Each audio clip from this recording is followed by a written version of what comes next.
Assalamualaikum warahmatullahi wabarakatuh. Ayah bunda sekalian, ketemu lagi dengan saya Dr. Jaka Suganda, Head Trainer dari Teknokom Indonesia dan Owner dari Khitan Sultan.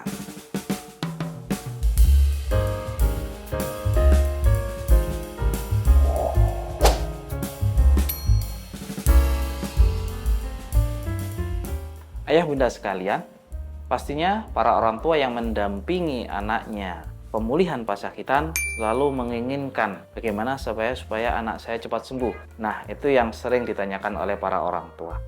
Nah, saya akan berikan gambaran. Luka sunat itu banyak faktor yang mempengaruhi kesembuhannya. Ya, setidak-tidaknya ada 7 faktor ayah bunda. Nomor 1 adalah usia. Semakin kecil, semakin cepat sembuhnya. Bayi sama anak SD akan lebih cepat bayi daripada anak SD dalam waktu penyembuhannya. Faktor yang kedua adalah ketebalan kulit. Semakin tipis kulit, semakin cepat sembuhnya. Lebih cepat nyambungnya daripada kulit yang tebal. Mungkin pada anak yang gemuk. Jadi anak yang gemuk, yang kulitnya tebal itu pastinya lebih lama masa penyembuhannya. Yang ketiga adalah kondisi anatomis. Ya, seringnya pada saat di khitan itu ada perlengketan antara kulit bagian dalam yang menutupi kepala penis dengan glans penis atau kepala penis. Nah, luasnya perlengketan ini mempengaruhi masa penyembuhannya. Semakin luas perlengketannya, semakin lama masa sembuhnya, semakin sedikit perlengketannya, semakin cepat penyembuhannya. Faktor yang keempat adalah metode khitan. Ya, metode khitan itu berbeda pula masa penyembuhannya. Maka di sini pemilihan metode yang terbaik, yang modern, ya, yang minim komplikasi itu akan lebih mempercepat masa penyembuhannya daripada menggunakan metode-metode yang di situ memerlukan ekstra effort dalam perawatannya. Nah, faktor yang kelima adalah perawatan luka pasca khitan.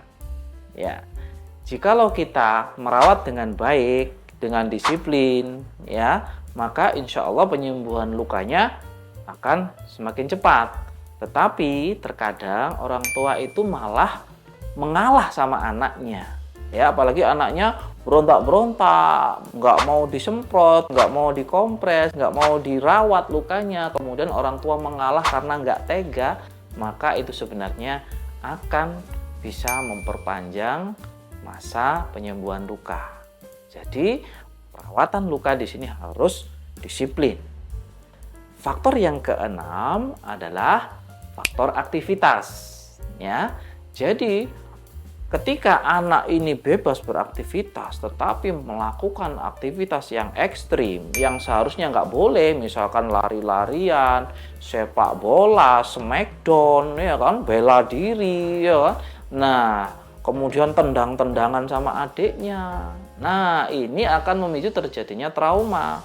Mungkin lukanya jadi berdarah lagi karena kena tendang. Nah, ini akan menjadi faktor yang memperlama proses penyembuhan luka. Jadi harusnya aktivitasnya harus sewajarnya. Kalau cuma jalan biasa, naik turun tangga, itu tidak masalah, ya. Nah, faktor yang ketujuh adalah faktor nutrisi. Ya, jadi apa yang dikonsumsi oleh anak kita setelah khitan itu juga menentukan. Maka di sini kami rekomendasikan anak dalam masa penyembuhan khitan harus banyak intake protein tinggi, makanan yang berprotein tinggi seperti daging, ayam, ikan, dan lauk pauk yang mengandung protein tinggi, baik protein nabati maupun protein hewani. Itu dianjurkan supaya dari dalam tubuh anak kita itu mendapatkan booster, ya, sehingga proses pembentukan kulit baru itu cepat terbentuk. Nah, di sini sehingga para orang tua seharusnya memberikan intake makanan yang bergizi dan berprotein tinggi selama masa penyembuhan khitan. Jadi ingat ayah bunda, perhatikan ketujuh faktor tersebut, insya Allah nanti penyembuhan anak kita akan semakin cepat. Dan jangan lupa kita harus selalu banyak berdoa kepada Allah Subhanahu wa taala. Karena apa? Karena penyembuhan itu adalah domain dari Allah. Maka banyaklah berdoa, jangan tinggalkan ibadah ya. Sering-sering kita meminta kepada Allah supaya anak kita dipercepat penyembuhannya. Maka disitulah bertemunya faktor bumi, ikhtiar bumi dan ikhtiar langit.